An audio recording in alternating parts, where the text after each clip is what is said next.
Hello, everybody. I am going to be reading Keith's sexual assault story. And to waste no time, I'm just going to get right into it. Keith Addison Tyler is a creative writer and music director, a survivor of sadist childhood sexual abuse, and an advocate for male survivors. Keith and his sister were both abused by their father and their father's friend. Over the past decade, Keith and his aunt has served the survived community as a monitor to a male survivor internet forum and a co-facilitator of a peer lead survivor support group for men. He also a member of the Rain Speakers Brew. The support group experience prompt Keith to being speaking publicly. He hoped to encourage fellow survivors and those who try to love them. Keith also wanted to reach out beyond the survivor community to educate the general public about the challenges male survivors face. He decided to employ comedy to make the topic more pleasant for the audience, allowing them to laugh along with him about how complex PTSD has affected him. Keith finds no humor in the abuse itself, but time has freed him to look back and laugh at some comical productions from his PTSD and panic attack created. Keith first publicly closed his abuse at a stand-up comedy class. He was appreciative about exposing his secret, which he was quite embarrassed and ashamed. He shared what the experience was like. I was trembling. The homework assignment was to share your reason to take the class. These people paid for a comedy class to laugh, not to be brought down by me. I nearly detached out of class to break time and avoid upsetting the class. I quietly spoken with the instructor during the break and firmly pursued me to stay put. His name was called and I went to the mic, expecting the classmates to turn on me and ask the instructor to drop me from the class. I held my breath and blurted out, "It felt like I had leaped off a cliff and was free falling." I braced myself for a crash landing. Instead, these near strangers opened with their help and broke my fall. They railed to become my devoted support squad. Beginning the night, the majority of my classmates began coming to me in private to share their personal stories. Many had families dealing with sexual abuse, and some of them never disclosed their own stories to anyone. Many classmates looked up to me on social media to contact and help me develop my act. The class instructor urged me to consider expanding my act into a full-length show. These new friends motivate me with all more to bring this topic to the public. Keith shared how this closed felt freeing. At the end of the 10-week course, the class had a showcase at a popular comedian club in Burbank, California. The show sold out, and all the guys from my survivor group showed up to support me. I was a bit concerned that I would be received with disgust or even worse, pity. I loathed sympathy. Nonetheless, I was urged to get on the mic because I felt certain something big was going to happen. It was, as I took the stage, I felt a tremendous physical weight lift from me.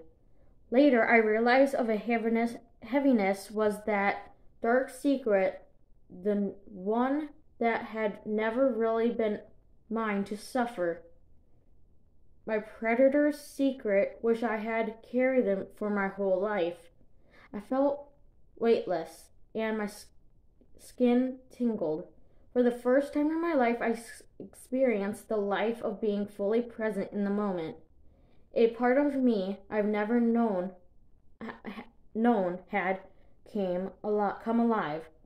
While performing his act on the LA Comedian Club, audience and fellow performers were passionately supportive. Theater directors began approaching Keith, expressing their interest in developing his act to the full stage show. I couldn't imagine anyone would invest a full evening of their time just to hear me talk, but I kept getting approached with offers from directors. I began seriously considering the possibility. I recognized the perfect fit when I met director and fellow survivor Mark Milhon. Our show, Trying to Be Normal is Driving Me Crazy, was scheduled to premiere in June 2020, but postponed due to COVID pandemic developing. The show was quite challenging because my father was still being abusive in new ways. Two of my siblings were acting out and respond to the childhood abuse they had suffered. All three died at the same time. Sexual abuse within a family is not something you could simply leave in the past. Family predators are narcissistic and find many ways to subject their victims throughout their lifetime. The survival tools I acquired during my years of therapy really paid off. Keith's advice following survivors who are considering disclosing that it's important to have a support group or want other in-person resources in place, especially if you had a situation similar to mine with a religious community that shames and silent victims, enables to protect predators, and intensify the situation with layers of additional trauma. It's more beneficial to find a qualified therapist who is a good match for you and to contact with a reliable organization like RAINN that includes a healthy balance of licensed therapists, professional leaders, and effective survivor community peers that at its home. Keith shared what was most helpful for him on moving forward in healing. My greatest turning point was I fully accept the reality of my situation. I had to explore it and find beyond the places one should find support, but is denied it. My family was harmful, and my church community was harmful. I've survived all the old clinches happened among peers, and that helped abuse made me stronger. That this was God's purpose in my life, and I hadn't prayed hard enough with the right words that there must be some dark reason inside me that explains why God didn't spare me from abuse. Each clinch had dismissed premise and the numbing end goals. It's not. It's all your fault. It's a shame, and shut up. The reality of my situation is that my survival specialist of diagnosed.